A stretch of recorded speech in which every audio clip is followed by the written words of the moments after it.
Hello. It is New Year's Eve, and Simon and I are in the office because we thought we would do a little bit of a roundup, which is what everybody does of the year. But I tell you what, Simon, my head is spinning. I just went back through the diary to remind myself of what we've done. It's been insane. It has been insane. I can't actually remember what happened at the start of the year, though. I am going to remind you, because there's going to be a bit of a theme of various sort of apocalyptic events. Yeah. Our year started with the US tour of Wuthering Heights going to LA, the Wallis Annenberg, which had freak flooding. Now, the context of that is LA has very little rain. None of the architecture is built for it. Nobody has clothes for it. You know, lucky things, they're not used to it. And one can only assume down to global warming there'd been massive amounts of rain and the theatre flooded. I'd forgotten that was this year. I know. It feels like so long ago. I know. And I had flown out to LA. And what was weird is the theatre had flooded and we knew we were in trouble. And everybody said, just keep going, we'll tech the show. So we teched the show. But there were various sort of buckets, everything was wet. And then it became clear that it wasn't just cosmetic, the wet carpets and sandbags outside, that the whole basement of the theatre had flooded and it was completely unsafe. So, I mean, God knows what conditions we'd been working in when we teched it, but we never opened. They cancelled the entire run. So I flew back. So I did a crazy planet-burning trip to LA. And every plane flight now for me, I do question, do I need to? Are there other ways of doing it? But I felt that it was important to launch the year with a bit of TLC from me. And there it was, totally cancelled. And we were left... And they all had their accommodation, the actors this is. So they were all given 2 weeks off in LA, which of course anybody else would think is magnificent. But actually, if you've been away from home for a long time, you've been away over Christmas, you're away from your friends and family, work is one of the things that keeps you sane.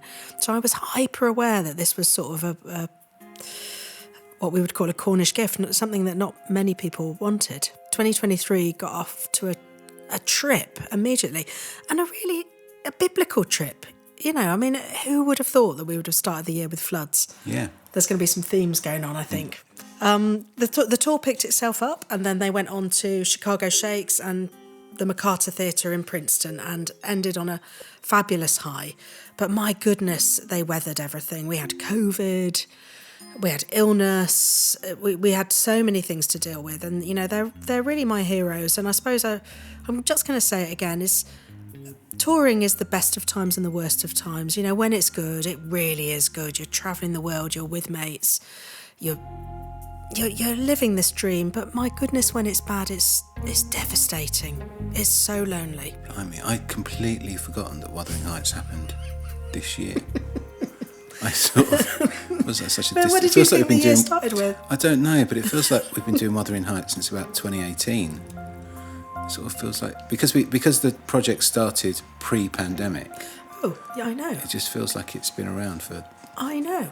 Tell me about it, which really brings me on to what I think the rest of the heart of 23 was, which is that we made a decision at Wise Children that, surviving the pandemic and getting Wuthering Heights up post-pandemic and touring the UK and internationally, that it was time to, we literally called it sowing the seeds.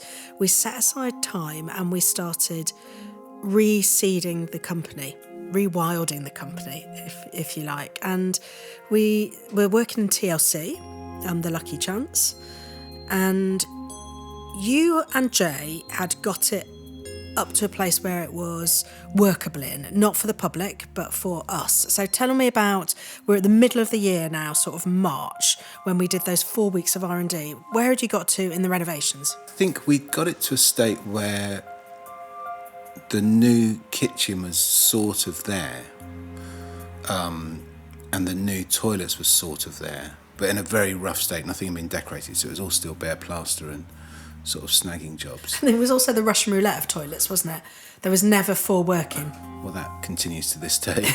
We've still got the Russian roulette. My favourite is the door that locks you in now. I feel that all the toilets are working, but not all the doors are. But Yeah, I think that's probably a fair and accurate assessment of that situation. But the main hall, I mean, you've never really done much work to the main hall, but the main hall kind of, we re-sanded the floor again. I mean, it's been sanded, there's barely any floor left. And that was sort of resealed and ready to go. And the rear hall was still sort of a kind of part building site, part sort of dumping ground, really. We hadn't really done very much in the rear hall. And it had been a real race to get that kitchen and sort of toilet block finished. It was quite a lot of work because we discovered really quickly I can't remember when it was. I think this time last year, me and Jay were staple gunning sort of roofing felt and tarpaulin over the old roof because water was flooding in at that point. And then we discovered the roof was made of asbestos and we had to change the roof. So a sort of a big portion between sort of most of February was taking up putting a new roof on because we took the old roof off. And then we discovered the wall was faulty, so they had to rebuild the wall. So it's essentially that whole little annex bit has been rebuilt. There's only one wall that kind of exists. Yeah, that was but we're back to the theme of flooding and running water, which is... constant water trauma. Water, and given that it's pouring with rain today, is that it continues through to the end. And we got, so about March time we did do that first series of R&Ds. Yeah, and it feels crazy now, but we decided to seed, I've just counted them up, 5 projects. So that is to have the idea, have the concept, get companies together and sort of brainstorm, burst out lots of ideas about how these projects might go. And of course that puts us in amazing stead for the next few years. We've got projects that we can, some accelerate ahead of others. That's what always happens. Some projects you think are exactly what you want to do, but it turns out that it's not exactly the vibe that you want. I mean, strangely, I did one, I can't name names because, obviously these things haven't been announced, but I did one quite dark story, quite gothic, and I will make it at some point. We did fantastic work, but I did think, do you know what, after Wuthering Heights, I don't want to do another.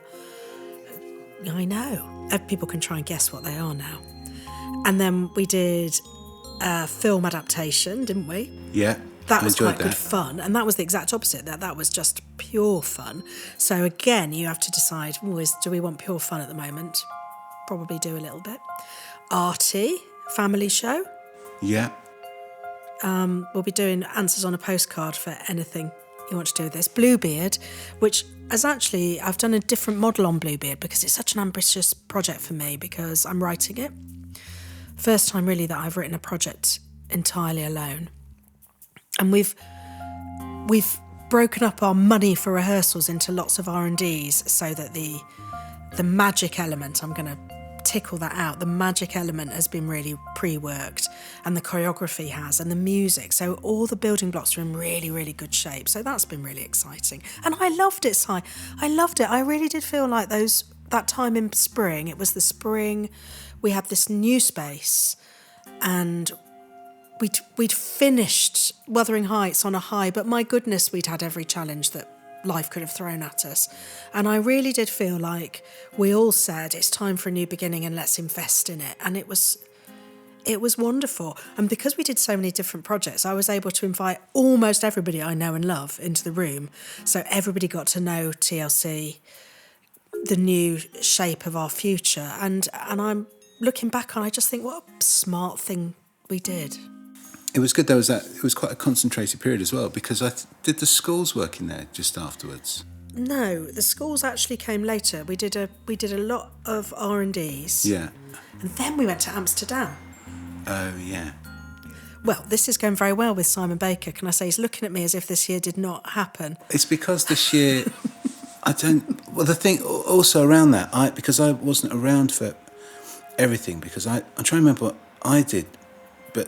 There are other projects outside of Wise Children's. Other projects? I know, it's going to be tough to hear, but I did that show at the Almeida, which took me forever to do. You did, The Secret Life of Bees. Secret Life of Bees. The fabulous Secret Life of Bees. And then we did Groundhog Day. Yes. And then I was still workshopping for... Which is also fabulous, but you have done it several times before. I've done it several times before.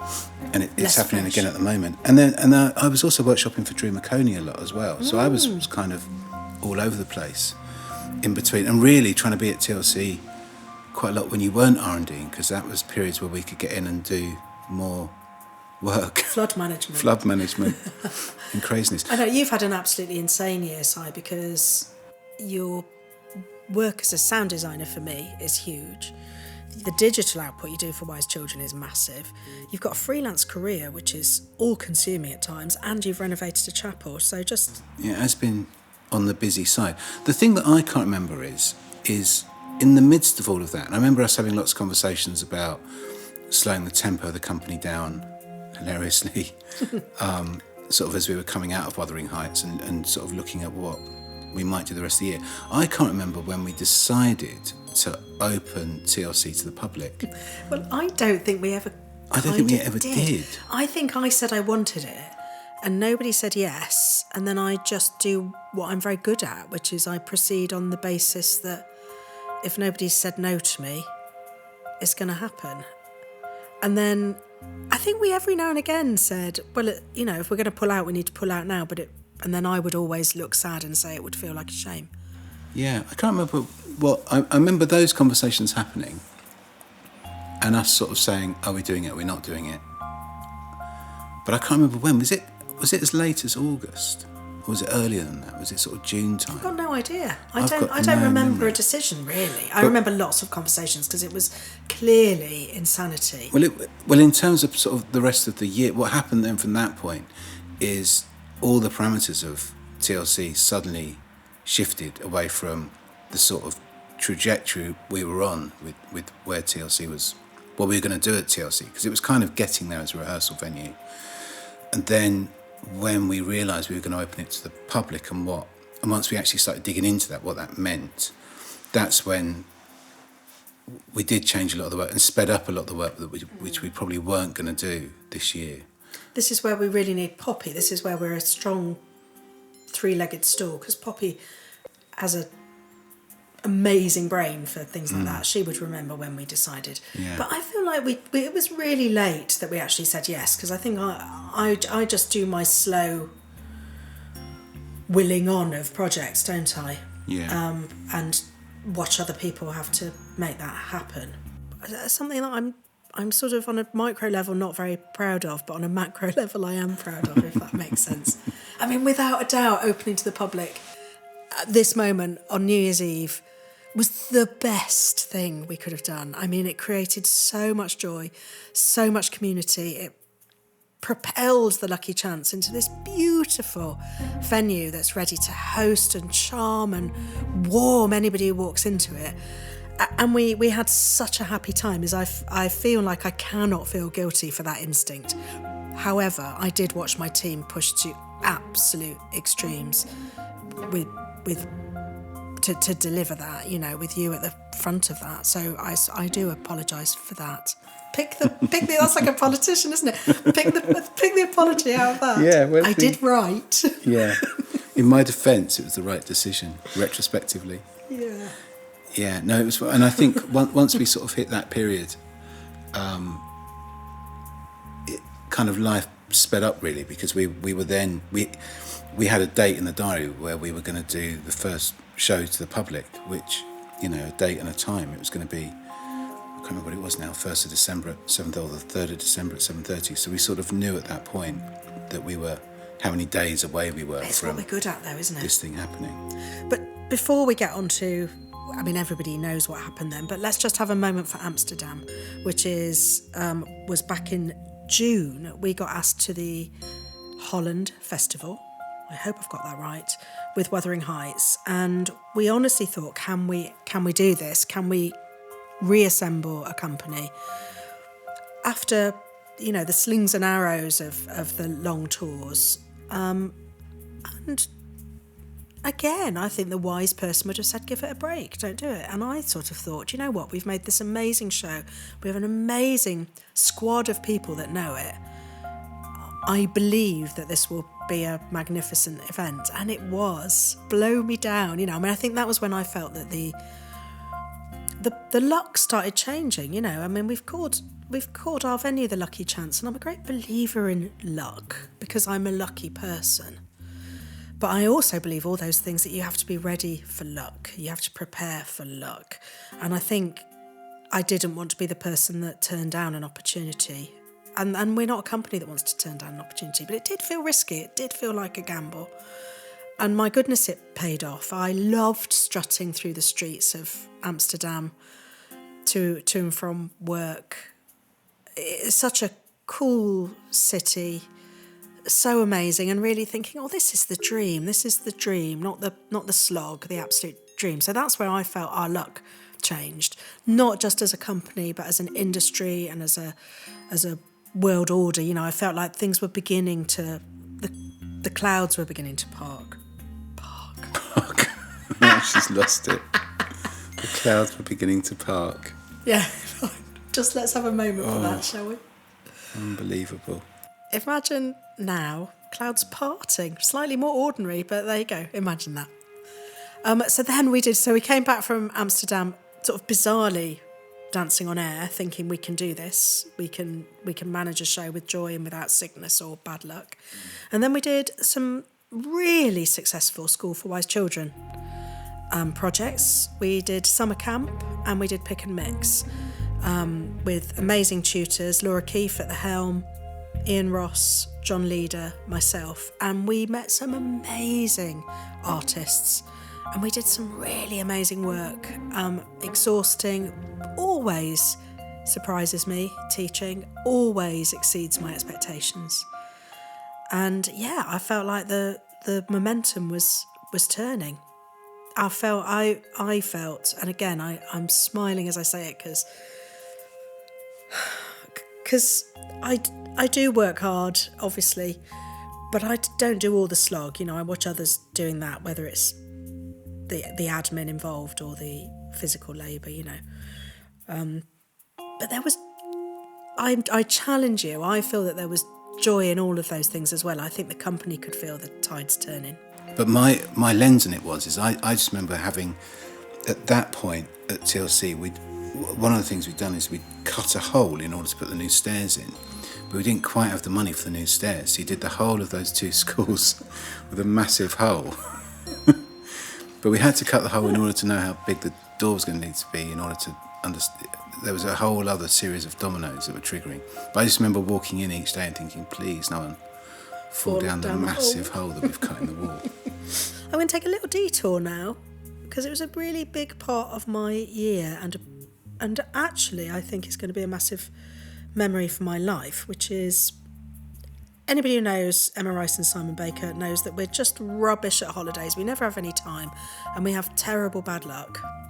And in fact, we had booked a holiday which I wasn't able to go on because my passport wasn't valid. Not because it was out of date, but because because I was one of those poor people that got caught up in Brexit that had been issued over 10 years ago. So even though it had 9 months on it, I couldn't go on holiday to Greece, and you went alone. But let's brush over that, because what happened in the wake of that is Simon sound designed Matilda, and Matilda went to Tel Aviv, and Simon said, I've been asked to go and do Matilda in Tel Aviv, what do you think? And my first instinct was, no, I don't want to go to Israel. I don't like Israel politically or what's happening in Gaza. But we both questioned, bizarrely my passport was valid to go to Israel, so I could go to Israel even though I couldn't go to Europe. And I did some homework, and actually I thought, come on, Emma, this is a surprising place. It's one of the best places on the planet for the LGBTQ community. Very diverse, lots of history. So I decided to, instead of make a sort of instinctive judgment to go, and you went, and we went together. You worked very hard. I expected to possibly be a bit frightened because I was there obviously for many, many hours a day, 14 hours a day by myself. So I took some work to do. I thought I might stay in the hotel and work. In fact, what I found there, and this was in August, was the most vibrant, warm, diverse place I've ever been in my life. It was beautiful. I walked the streets happily. I experienced the architecture, the people. I found it absolutely life-affirming. And one of the things that was also life-affirming was these protests that were happening. And they were happening every weekend, weren't they? Near your theatre. Yeah. They would stop all the traffic, and it was anti-government protests, the right-wing government protests. And it was families, it was mums and dads with their kids marching for a change in policy. And, you know, I just felt I met so many good people and had my eyes open to a different world. And I had the most beautiful time, and I thank you for that. And I thank Matilda for that. But seeing what happened in October and what's happened since, and knowing that that world doesn't exist anymore and that bubble doesn't exist anymore, has been absolutely heartbreaking. I know, it's kind of unbelievable watching, as we watch the news coming in, thinking, oh, you were there just, 6-8 weeks ago, whenever it was. It's kind of incredible. I want to also give 2 shout-outs before the end of the year to... I spent some time in Cornwall with my dear Mike Shepherd and Paul Cruz and Allegra Galvin, talking about the legacy of Knee High and how that can have a life, a living legacy, if you like, at the Barns. And I think I'm allowed to say that that project has received some funding. So I'm delighted that amazing, I was going to say chapter, it's so much more than a chapter, that amazing institution that is Knee High will have ways of rippling into the future. And I also want to give a shout out to Martin Green. I went up to Hull and Hull Truck and worked with the amazing folk musician Martin Green on a play that he's written, a brilliant play, and that was quite the experience as well. So this sort of weird reseeding period really did reinvigorate me as an artist, made me connect with some new people and some old people and see a little bit of the world. And that lands us to the bit that we've already done some podcasts about, so Little Matchgirl. But we do have to talk about the drains, because we've had flood, because what happened, the toilets just continued to be an absolute nightmare, and you and Jay were literally up till 4 several mornings. That was, in fact, it was me and Poppy that night. Poppy drew the short straw to stay at TLC. And what was happening at 4 o'clock in the morning? Well, not a great deal, but right, I'm going to help you because your memory's terrible. So what terrible. happened is we bought this church, which has been in a lot of, I think it was about 7 years ago it stopped being a church, and then it was a nursery that then faded. So there hasn't been many people in the building. And then we've been in it, but there hasn't been many people, maybe 20 at a time. 20 at a time have been there. And then you do up these beautiful toilets, they look great. We open to the public and we start having more like 100 people in. And 2 days in, the toilets are blocked. And we tried getting Dynarod, they didn't want to do it. We tried getting Wessex Water, they didn't want to do it. People were saying that they could flush, this is my memory, and who knows, the drains are historically blocked. Basically, they were not so blocked that a little bit was getting through, but when the 100 people were in, game over. And it could be roots, it could be old bits of rag from 100 years ago. Who knows what's down there and who knows where it is. And that was the problem, wasn't it? It's nobody knows how to get to these drains, hence the 4 o'clock in the morning. Yeah, so you're slightly right. So Wessex Water were actually really helpful, but they can only deal with the problem that's in their bit, and the problem is actually on our land, so Wessex Water can't really help us very much, but they have been out quite a lot. But it's just difficult with a venue, with a building like that, because we built it and some of the build wasn't brilliant, but we couldn't get into because suddenly we wanted to get into the drainage system, but of course we couldn't do. So that 4 o'clock, that sort of 4 a.m. job was we cut a whole panel of inside a store cupboard out in order to drill into the waste pipe in order to get a camera down it, is what we did. That's literally living the dream, isn't That's it? literally... So undoing the work you've already done. Yeah.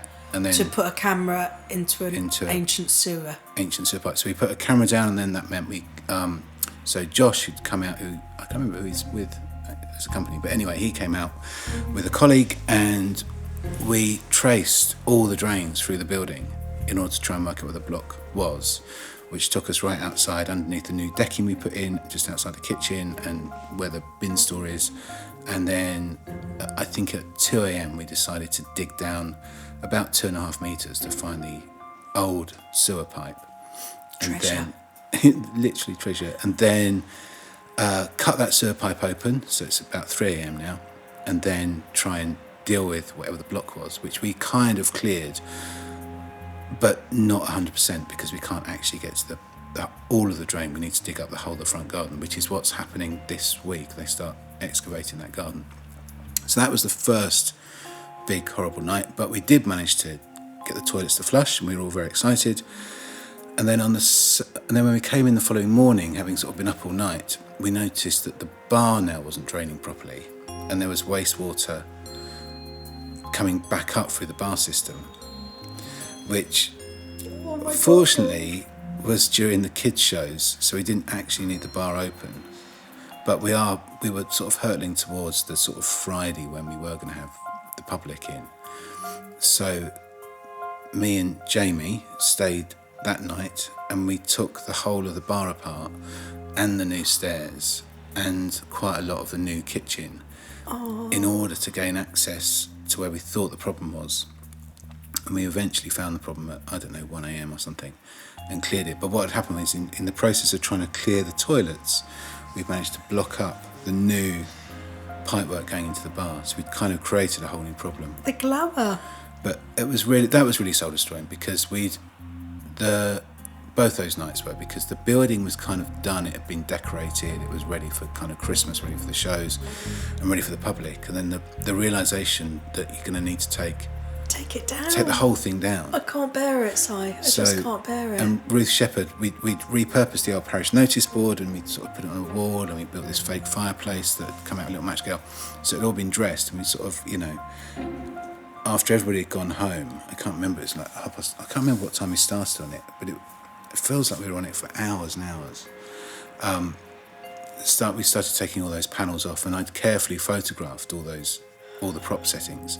So at sort of 2 a.m, putting them all back. So what's amazing is, obviously I knew this was happening, but I was also sleeping through large parts of it. But we didn't drop a show. Basically, we had so many disasters, but we didn't drop a show. We didn't drop a bar opening. Well done. And then, so we've had floods. We started the year with floods. Now we're still doing floods of sorts and drainage, but no names are going to be. But we also had another major event. Oh, we're talking about that. Oh yeah. So, oh my God, this is so what you don't expect your life in theatre is going to be. It's because we've now opened a venue. We all did a first aid course, which was very interesting. I loved it. And we also had to become fire wardens. Is that the right word? I think it's fire marshal, but I'm not sure. Fire marshal. It might be warden. Which was online. The first aid was in person. Online, we had to become fire marshals and do tests and everything. And I can remember thinking, well, there's never been a fire in my whole 35-year career. Anyway, cut to what might it have been? Day 3 of our run. I don't know what it was. Anyway, it was the same night that the toilets. Oh my gosh! I went in to the kitchen. The company were warming up. Public were coming in, and I had no reason to go into the kitchen, but I did, and it was full of toxic black smoke. I actually panicked and went out and got Jay in, which is one of the things you're supposed to do, is to tell somebody. And we opened the back door and we fanned it. And it was because there's no storage at TLC. And somebody, who will remain nameless, had put something in the oven as a cupboard. And then that same person had put the oven on for a ready meal. And so this was toxic fumes of metal, plastic, enamel. The oven is gone. is ruined. There was a funny bit where I was sort of choking on the toxic fumes, and I said, Jay, I'll do this alone. And I was wafting it with a bit of cardboard, and Jay left. It was just me choking in this thing. But again, we managed to do that show. We didn't kill anybody. We didn't burn the place down. The audience didn't know. I am still coughing, so who knows what I inhaled that night. But oh my goodness, at that point I was just thinking we just need the locusts to arrive, and we got the whole thing sorted.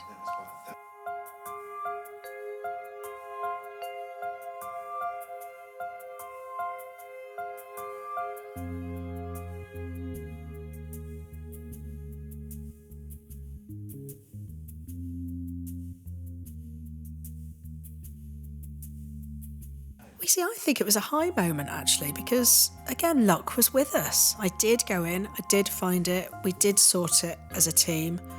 Nobody was hurt, and we're just an oven down. That's okay. I still think it's been the luckiest time. And that really brings us to the end of the year, and I've rarely looked forward to a year as much as I'm looking forward to tomorrow, and Bluebeard, and working at TLC, and continuing to nurture all these seeds that we've sown. And that's really down to everybody. I'd want to give a shout out to the whole administrative team, the office team, all my actors, all my creatives, the amazing team of workmen that you and Jay have worked with, from Jamie, our carpenter, to Robbie, to the people that have get rid of our rubbish, these things that we didn't know we had to think about. We've just met amazing people, and then all our audiences as well, who came and just gave us the meaning we all crave, the purpose we all crave. And it's been brilliant. It's been a brilliant year. And on the last night, you recorded some clips, didn't you? I did. I saw you out with Mr. Fluffy. Mr. Fluffy, the mic was out, so I was just asking people what their memories were, what their highlights were. Towards the end, Tim and the rest of the company would come out and sing carols in the bar. Yeah. I think you might have recorded a bit of that as well. We can have a listen to. I just got some things at the end. I just thought, so weave your magic, Simon Baker, and give people a flavour of the amazing time we've had. Pop in, Simon. Last show. Emma Rice. Yeah, and you're both looking at your front of house sheets. How's it been? What a question. It's been great. It's been really good. Poppy, have you got any more? I sincerely think it's been loads of fun. I was just saying, it's been really fun being on the door and meeting all our neighbours and getting to know everyone who comes in. I'm loving it. I might probably prefer to go back to my old job of not being... what even is my job here? I'm just on the door. You're a head doorman. I'm just the head doorman. Bouncer. I'm the bouncer. And I think I probably long-term would rather be a producer than a bouncer. But I've had a lovely 3 weeks. I don't want to go back to what I was doing. I'm not really sure what I was doing. I'm just going to do this now. Duty management. I know. Well, I'm front of house. I'm the worst front of house person, but I've loved it.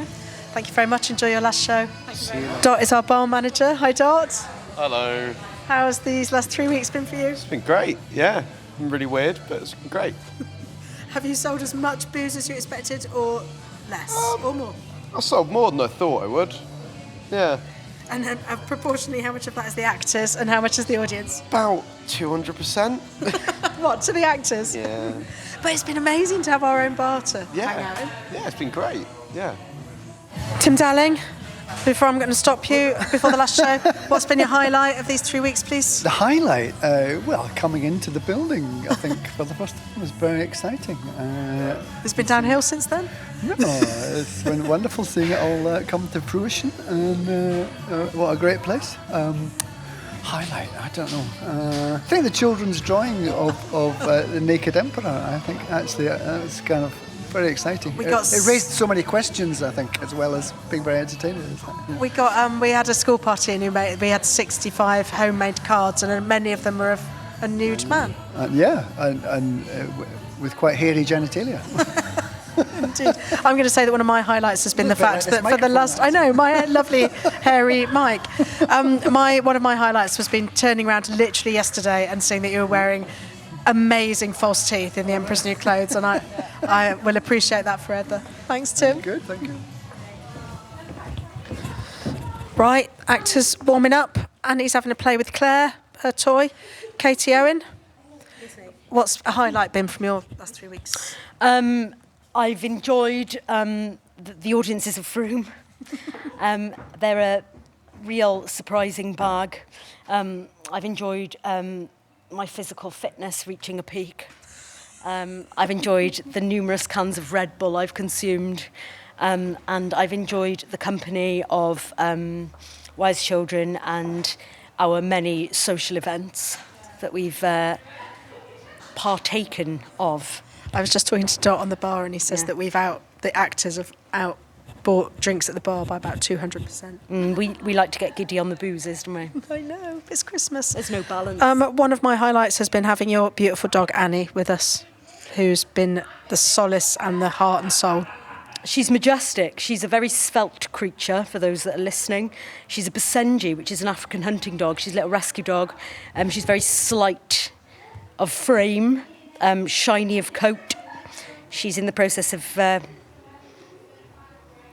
licking her nunny. As we talk, she likes to splay herself, and she's the immaculate. calmest, amazing creature. Thank you for bringing her into our lives. Thank you. Right. Edie, aka the Little Matchgirl, leading role, titular character. How's it been? It's been lovely. It's been really nice to come back to the show in a different configuration, in a whole new space.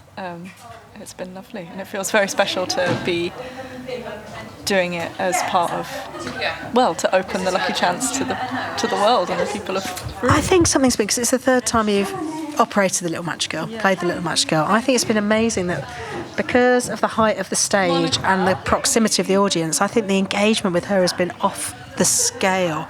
Everybody's talking about it. I think it's felt, I've never done puppetry in such an intimate way before, and it's been really good. It's been a really good learning curve for me, but also really, really nice to... So many tears. So many tears. I mean, it really, really does cut people to the quick, and that's really testament to you. Yeah, I mean, the moment when I leave her at the end feels very... I feel very aware of the energy within the audience at that moment, in a way that I don't think I had before. And as the director, I'm really aware of the focus that you've had for the entire hour up to that moment, so that when your hands release, can't speak, I'm so excited, release from the puppet, something really amazing happens, because we see the tension go in you as well, that connection's broken. Yeah. It's been a real masterclass watching you, honestly. I'm so proud. And back again to do it. It's miraculous. I have noticed this time, which I don't remember before. I think because I'm so aware of people being so close, that I'm concentrating. I always concentrate very hard, but I'm concentrating extra hard this time on not breaking the connection and the focus beforehand. That I've realised that I start dribbling. Because I'm trying so hard to keep my face still, because the people are so close. Which I'd never noticed before. I've never noticed the dribble. I just noticed the absolute amazing craft and skill. Oh. Thank you, Edie. All right, I'm going to talk to Maisie now, who is our amazing wardrobe person. So your job is literally, I'm standing underneath the sweaty, smelly costumes. I can't quite imagine your job. Tell me, you do the laundry and you do the maintenance and you do all the quick changes. How's it been? It's been really good, yeah. It's been really fun. It's been a great place to work, great atmosphere. Really nice. Well, we've loved having you, because you're straight out of uni, aren't you? Yeah, I graduated about 3 weeks ago. Well, it was amazing. Me and Simon came to your exhibition and we thought you were absolutely standout. Thank you. Graduate, so we're very, very lucky to have had you. And now I'm going to say, get back to your smelly costumes. Oh, I can't wait. Thank you. Living the dream. Ah, Laura Keefe. Hi. What are you up to? I'm just applying a red lip. And what's the occasion? It's the last day of the Little Matchgirl at the Lucky Chance, so I thought I'd put a lipstick on to celebrate. Very much enjoying it. Thank you. I'm also eating a lozenge. All the pleasures. All the things in the mouth. What's been your highlight, please? Oh God, I don't know. I think one of my highlights was the school groups coming in. Actually, I loved having all the school kids here, which is surprising because I don't really like them, but it was great watching them watch the show. That's all right to say, isn't it? It's the truth, isn't it? Yeah. No, but it's true, isn't it? I think we're sort of, this is an awful thing to say, but I think actors and theatre makers often go, school shows, it's going to be a drag. And it was the exact opposite. They lifted us up, didn't they? Yeah. Gave us such joy, such pleasure, and they were so funny. They were very funny. My favourite bit of the school audience was when Mirabelle sang and one of the kids went, "Too loud!" Hi, Maddie. Hello. Hello. This Hello. is our company stage manager from Frome. From Frome, born and bred. I was telling someone yesterday that I actually was born at the other end of Alexandra Road. Were you really? Yeah, in the house that my parents lived in. Well, you've brought in half the audience with all your friends and family. With all my from friends and Frome. family from How's Frome, it been? yeah. It's your first time working with Wise Children. Oh, it's been amazing. Really amazing. It's been like, I've said to people, it feels like a dream, because like it actually feels like a dream, because you know when you're somewhere and you don't, in a dream, and you think you're like you're in a particular place, but it's not actually like that place. And so this has been like a reimagining of Frome, and like a new, really exciting thing happening in somewhere that's so familiar to me. It's like really, really exciting and joyous, and yeah, it's been amazing. It has been really special. Yeah. And have you minded being in the cold vestibule for large parts of your life? No, it's been fine. I only have to dash in and out, and so it's okay. You've done a phenomenal job. Thank you. Feels like you've been with us forever. It feels like kismet. Oh, thank you. It's been wonderful. Was it? There she comes. I'm approaching Mirabelle and Lloyd. Hi both. Hi. Hello. Hello. Last show approaching. What's your highlight, your low light? How are you feeling? I've just heard we've outbought the bar by 200%. So I'm pleased for you. I don't think that's. No. I don't think that's scientific. No, but I quite like anecdotally, that. it's probably true, isn't it? That's more interesting to say that. I've enjoyed what a luxury to be able to open a venue, right? And do it with something as silly and poignant as this, with fun people and. Silly and poignant. I'm having that on a T-shirt. Yeah. You've been amazing though, Lloyd. You've been an absolute superstar in all your clearing up. You've taken on all the housekeeping, I notice. Even today you were sorting out the dishwasher. Nobody likes to unload a dishwasher, have you noticed in life? There you are doing it. You hoover the stage every day. You've been amazing. Hoovering is my meditation. Henry's my Friend. spiritual guide. And unloading the dishwasher, actually, I find more enjoyable than loading it, which is sad, isn't it? But Come to my house. that's what it is. What's been your highlight? Oh, I've had so many, but I think it would be the schools shows, because I wasn't sure that the show would work. It wasn't made for an entirely children's audience. It was made for a family audience. And I think I worried that they wouldn't concentrate and they'd get silly, and they just didn't. They were absolutely with it. And when they laughed at the Emperor, I mean, they turned to jelly, didn't they? Just watching 60 kids turn to jelly was, how can you not feel delighted by that? That's probably mine. Mirabelle. Highlight, probably Team Darling's teeth. I've just had that as one of mine as well. Yeah. Yeah, incredible. Didn't see it coming. And he's just an incredible musician, and I was not expecting anything like that from him. Couldn't really keep it together. Look at him. Yeah, and same as, I'm just going to repeat what Lloyd said, because it was very nice. Opening this venue with you, with this lovely team, was a delight, and feeling really grateful. It's been an amazing company, though, and I know it's a short run, which makes everything a little bit easier, but you have played games that you've made up, you have warmed up, and you've led loads of the warm-ups, Mirabelle. You've been amazing with us physically. I've just loved watching the sort of the joy of the work. It feels like it's been a really shared experience by everybody. It has been, yes. Yeah. Frome helps. Frome. Frome. Oh, God. Patty. Hello. You've been near death, haven't you, for the whole run? Yes, I've risen from absolutely the ashes. I am like a phoenix, standing here on my two legs, to my surprise. and we're having a glorious last show. But you've been amazing. You've been really so poorly, but you've kept coming in. We haven't cancelled a single show, and you've been amazing. And you're finally feeling better. Oh, by the power of the theatre and, just the generosity of everyone. The show is very short, and I wouldn't like to miss it. The run was so short, and it's been only like 20 shows. I would have to miss like half of it because I was so ill, so you might as well just keep going. I don't know. Well, thank you. Oh, no, thank you. Enjoy the last show. I will. What have you got? I got my show glasses. Yeah. I got Olay's glasses. How's it been, Tris? What's been your highlight or your low light? Oh, my highlight has to be the honour of opening this beautiful, beautiful space. Oh. Yeah, and being a silly man on the stage again. And a sad man. Oh, well, we've known each other since 1994. Is that how long? Yeah. Wow. What's that? I can't do the maths. I can't do the maths, you know me.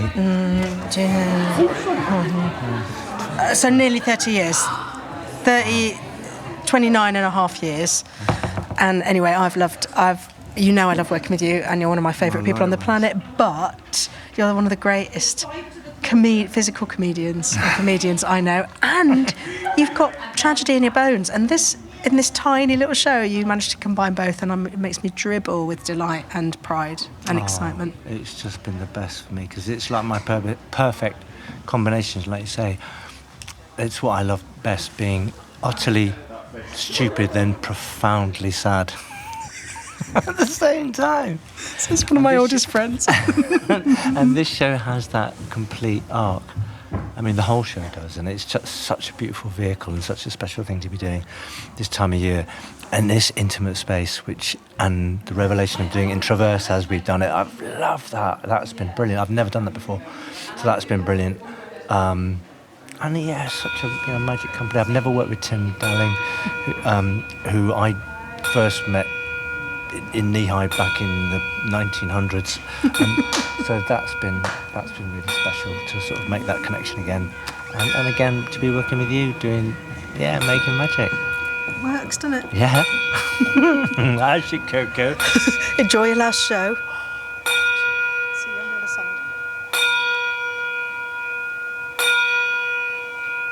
Imagine you're tiny in a world not your own. Giants around you, cold as limestone.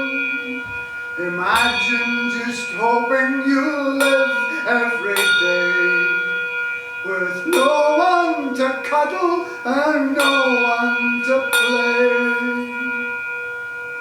One strike for hope and two for moonbeams, three for a home, and four for dreams.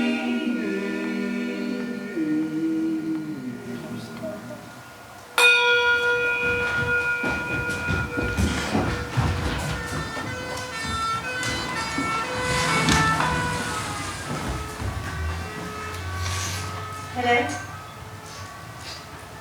Hello. I work for a charity. Have you got somewhere to go tonight? Well, you could all come with me. We've got hot dinners, milk, steak and kidney pudding. And, by the way, my name is Jackson.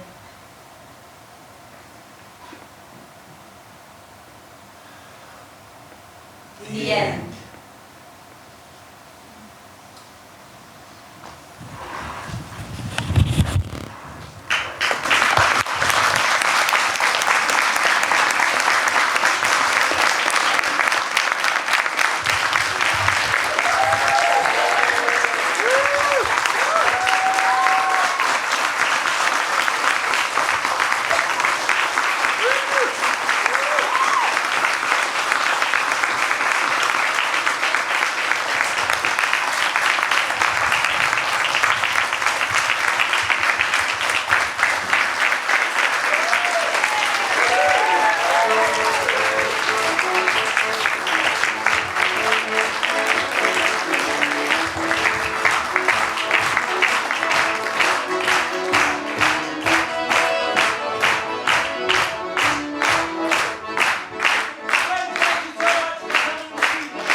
Mr. Fluffy. Right, what's next? And Bluebeard Yeah. starts 3rd. on the 3rd. Yeah. Start rehearsals. Yeah, we're all in, or a team of us are in on the 2nd to get the space ready. You've already done the get out. Yeah, you Little and the Matchgirl's gang did out. that yesterday on the 30th. And then we start Bluebeard. Like I say, I've done a lot of prep for this, and I'm very excited. It's very important. Feels brave, feels like a gamble, feels absolutely vitally and politically and personally important. And I'm working with some of my favourite people on the planet. Bring it on. This is going to be great. We're going to be in Bath From the 2nd of 2nd of Feb. February. Come and see it. And we'll do more of these about Bluebeard. Hell yeah. Do a few clips from rehearsal. Hell yeah. Very good. Right then. You better get mixing this podcast if you're going to get it out on New Year's Eve. Oh, is it going out tonight? Oh yeah. Oh, okay. Very good. All right then. What was I saying about I just sort of, if nobody says no, I just keep looking at people until it happens. Yeah, we should talk about that.